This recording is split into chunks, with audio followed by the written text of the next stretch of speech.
sinabi po natin na oil crisis, maliwanag din po ang sinabi ni Secretary Sharon Garin ng DOE. Na sa ngayon ay hindi pa kinukonsidera na meron tayong oil crisis dahil kumpleto po tayo at enough po ang supply ng langis. At nagpupursige po ang DOE at ang pamahalang ito sa utos na rin po ni Pangulo Marcos Jr. na hindi mawala ng patid, hindi mapatid ang supply ng langis o produktong petrolyo sa ating bansa.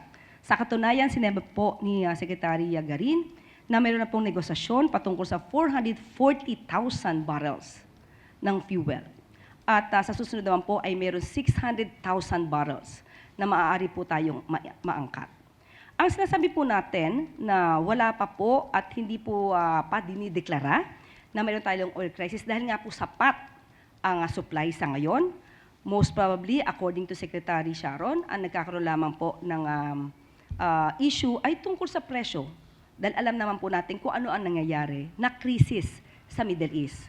Ang nais pong sabihin ng Pangulo patungkol sa oil crisis, pinapatungkulan niya po doon ay ang oil crisis sa Middle East. Pero sa ngayon po, sa atin at sa payo na rin po ni Secretary Garin sa ating Pangulo, wala pa po tayo maaaring tawaging oil crisis sa bansa. Last na lang, Yusek. At what point can we say na we are already suffering from a crisis? Sa ngayon, hindi po natin masasabi dahil patuloy pa rin po ang pagsusumikap ng ating gobyerno na hindi mapatid ang supply ng fuel, ng produktong petrolyo sa atin. Claire, good morning. Ang basihan po natin sa pagsabing wala tayong oil crisis ay dahil may sapat tayong supply. But I think we can all agree na ang presyo po ngayon ay, would you say crisis levels, ang presyo because of the very sharp increase? Ang sabi po kasi ni Secretary Sharon, may dalawang klase po ng krisis, sa supply at sa presyo. So ngayon po, kung pag-uusapan po natin ang supply, ay wala po tayong sasabihing krisis pagdating sa supply. Maybe meron pong price disruption dahil nga po sa nangyayaring oil crisis sa Middle East. So, yun po yung pananaw ni Secretary Garin. May mga nag-call out po sa inyo for downplaying the situation. Gaya po niyan, hindi natin sinasabing oil crisis in pricing, but a mere price disruption. May mga nagsasabi po na mas maganda siguro sabihin ng gobyerno ang tunay na sitwasyon and not downplay. How do you respond to that? Wala naman tayong hindi na downplay. Ito po kasi yung totoong sitwasyon. Nagsusumika po ang pamahalaan sa utos ng Pangulo na dapat hindi magkulang ang supply ng produktong petrolyo. Lahat ginagawa. Nandiyan na rin po ang pagbibigay ng tulong ng DSWD, nandiyan po ang pagtatrabaho ng DOE, pati po ng DA at ibang ahensya, isama na po natin ang DSWD. So in other words, ayaw po na maramdaman ng mga kababayan natin na may kulang tayo sa supply. Kumpleto po ang supplies natin sa crudo, sa oil, sa fuel, pati po sa pagkain.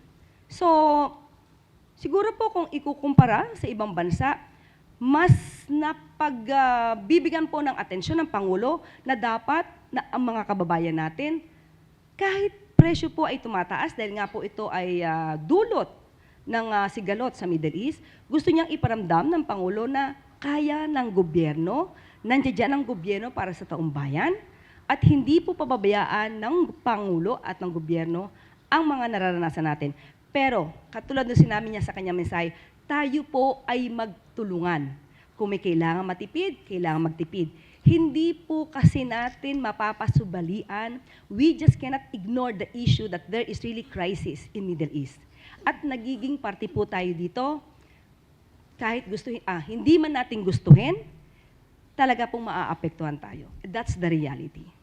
Yusek, speaking of prices, when does the President intend to use his emergency powers already granted to him by Congress to lower or suspend excise tax on petroleum products? Sa ating pong pagkakaalam ay hindi pa po yata na ibibigay. Sa aking pagkakaalam, ang update sa akin noong Sabado ay hinihintay po na maibigay sa Pangulo para mapirmahan. Sa akin pong huling pagkakaalam. Pero pag nandiyan na po yan, pipirmahan po agad ng Pangulo yan. At lahat ng maaaring gawin at hindi lalabag sa batas at hindi lalabag mismo doon sa batas na sinusulong ngayon patungkol sa emergency powers, gagawin po yan ng Pangulo. Sorry, with the indulgence of the group, last na lang po, ma'am. May mga nag-express po ng reservations or concerns about the sustainability and sufficiency of steps being taken so far, tulad po ng subsidies, cash subsidies. Ang Pangulo ho ba bumuuna ng, I don't know, crisis committee, crisis management team para ho mag-isip ng iba pang pamamaraan should this drag on? Okay, bago pa po may nag-suggest na gumawa ng crisis committee, nag-utos na po ang Pangulo na maggawa officially ng crisis committee. So hintayin na lamang po natin ang dokumento if ina-finalize na po. Composed of whom? Pina-finalize pa lang po yung dokumento. So hindi ko po mabibigay muna yung detalye, although I have a draft, pero saka na po natin kapag ka mo na-finalize na. Thank you very much. Okay. Sunod